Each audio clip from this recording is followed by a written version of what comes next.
So I want to bring up some of the lessons I've learned, just a few of them. About 5 lessons that the Holy Spirit has taught me about ministry. And if you are younger in ministry, it's going to help you, because our desire is that where we made mistakes, you will learn from our mistakes, so that you gain speed and pace in ministry. Where it appeared as if we didn't hit the mark, and those of you coming from behind will learn from the mistakes we made, and then your pace in ministry will be much faster. How many of us are prepared to learn? Yeah. Our motto as leaders is what? I'm still learning. I'm still learning.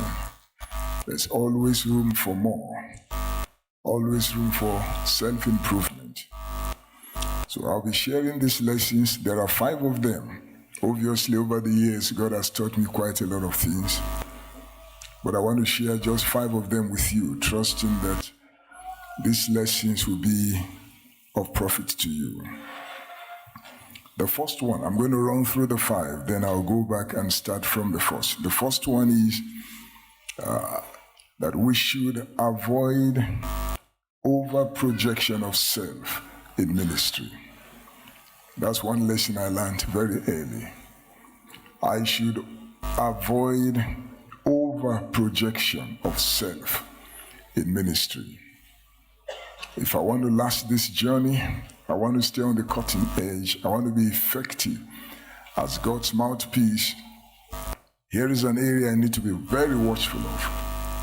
Avoid over-projection of self in ministry. Number 2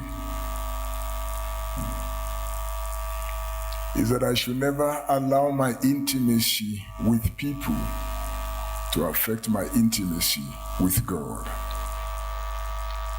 I should protect my walk with God so that my walk with Him is not affected by the intimacy I have with people. Again, I learned that lesson early in ministry. Number 3, that the future of my ministry, the future of every ministry, is in people, not in properties.